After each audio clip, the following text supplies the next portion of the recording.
What's up? On a little bit of an adventure today. I'm headed to Sherwood Forest, and it's kind of an abandoned plantation home here in Stafford County, and not sure what I'm gonna find. I had to actually look this place up on Google Maps, and yeah, I'm back on some farm. I didn't see any no trespassing signs, so the land here was owned by Mary Ball Washington, George Washington's mother.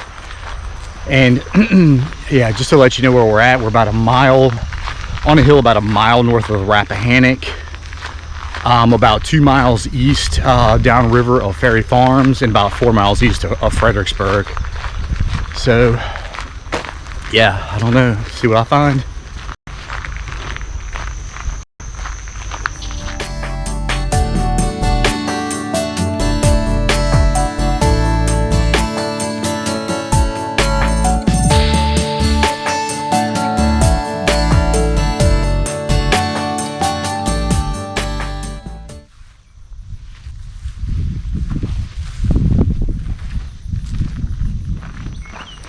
You'll see a hill up here. I'm pretty sure the house is going to be up on top. And anybody from the area might remember there was a Renaissance fair just outside of Fredericksburg. And it was over just on the other side of this farm, about a half a mile east. Kind of funny that we're headed to Sherwood Forest. And I can see it looks like a silo up there. I know the main house, kitchen, smokehouse, slave quarters, they're all still supposed to be back here.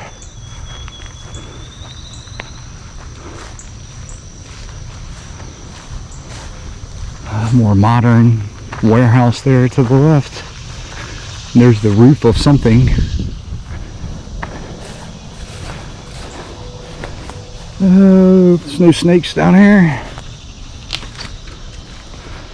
Oh yeah, horse stables.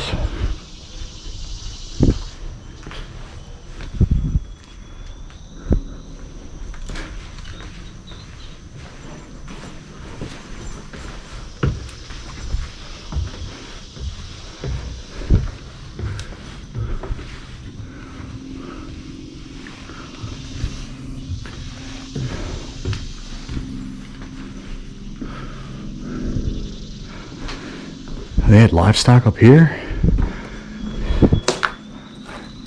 This is pretty cool.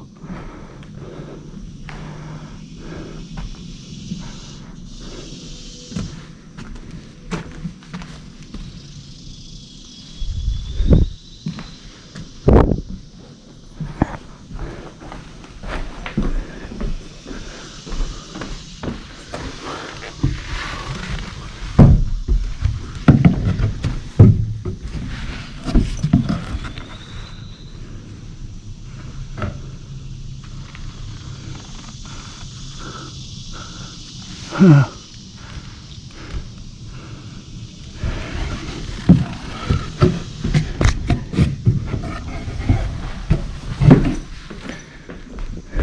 $19.99.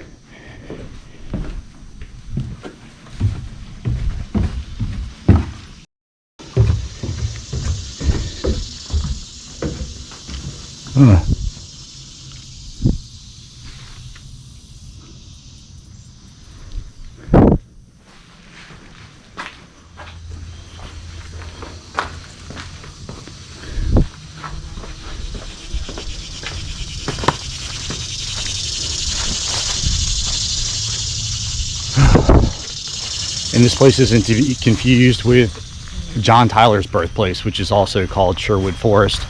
That's down in Charles City off the James River.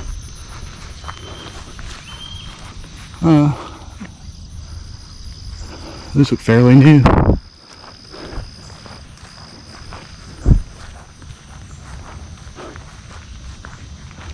And wow, something totally collapsed. Fly my drone over that later.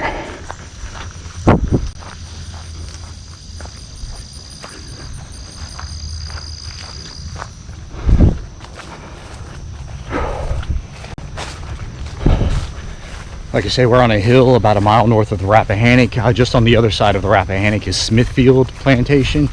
It's where the Fredericksburg Country Club's at. Spider webs.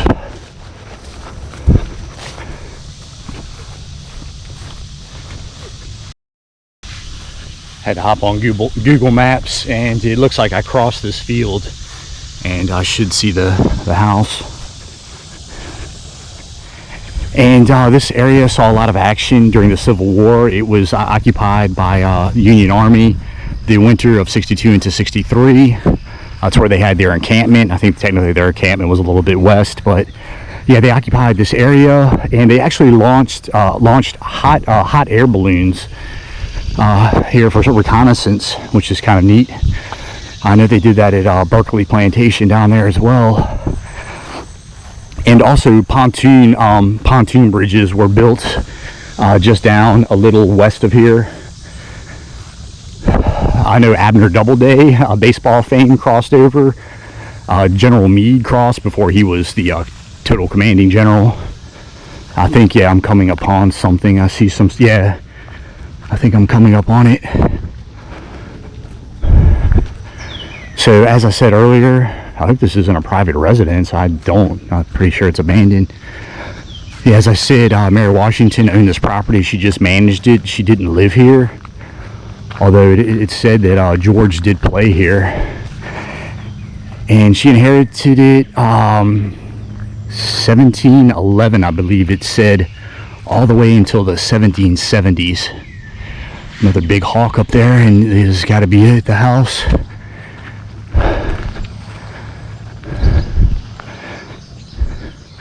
Kind of basic structure, satellite dish, so somebody lived here fairly recently, and I can see some junk on the inside.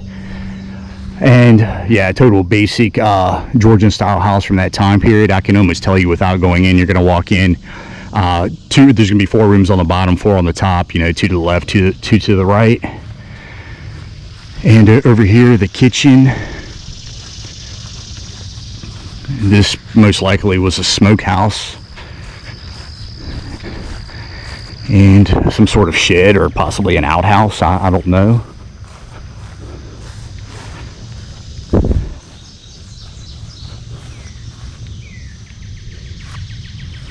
You can see there's an attachment on the side. This kitchen's pretty cool looking. Oh, so yeah, after Mary lived here, I'm sorry, she didn't live here after she owned it. It was passed down to a descendant of hers named Jane Downland. Downland or Downling. Yeah, anyway, she married a guy named Henry Fitzhugh, part of the big Fitzhugh family. One of Virginia's big first families. They owned a ton of property here all through the Northern Neck. William Fitzhugh, of course, owned Chatham Manor. He's a distant cousin of Henry's. Portico back here. And then if you go further down Route 3, I'm just off Route 3. If you go further east down Route 3, you take a left like you're going to Dahlgren. There's going to be Eagle's Nest Plantation that one of the Fitzhughs owned. Oh, the light's on.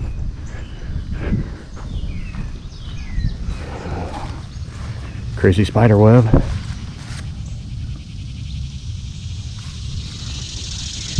So the last I had heard about this place, I found an article from the Freelance Star, I think it was 2015, saying they were trying to find somebody to buy this place, fix it up. Obviously that hasn't happened. They also said that this farmland was going to be developed into a subdivision, so luckily that hasn't happened.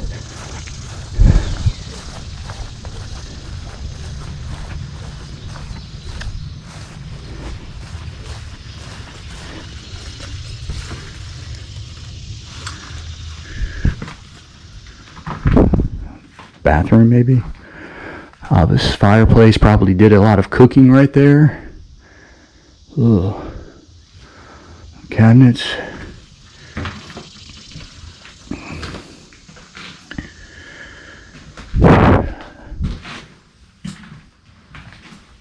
Yeah, so definitely a kitchen.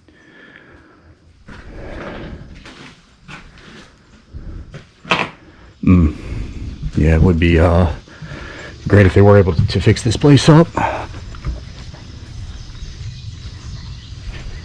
And there's supposed to be slave cabins, it said, to the north. I think this is going to be north.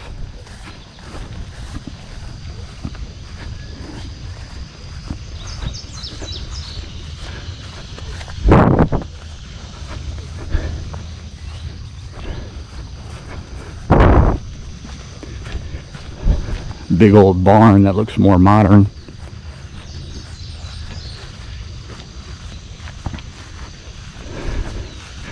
I can't see, but when I fly my drone, I should be able to find it.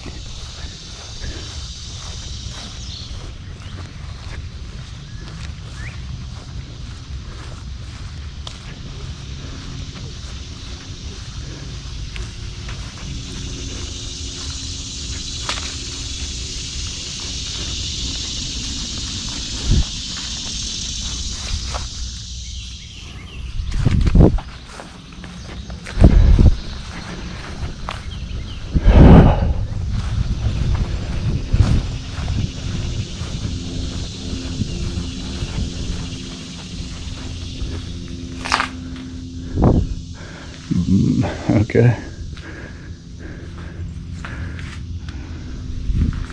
Oh, you know, we got to go up here.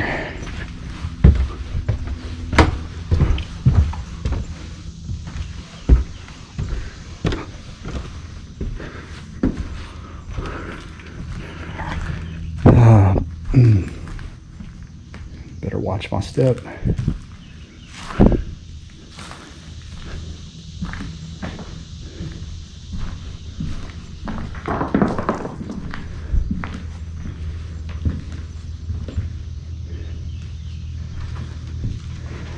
Bunch of old, looks like mason jars over there.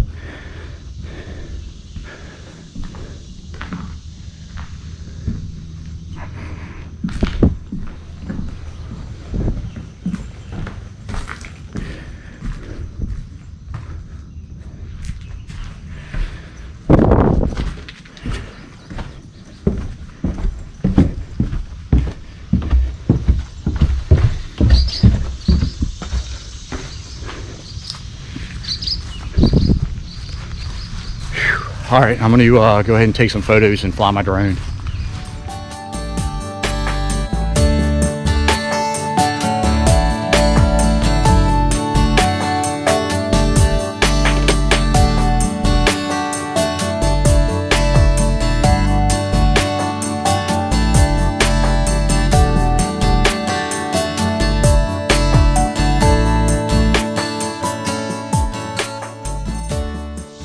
Vacation Bible School. I wonder how old that is.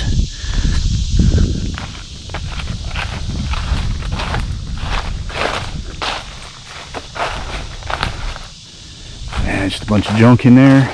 All right, I think I've seen all I can see. I'm gonna head back to my car.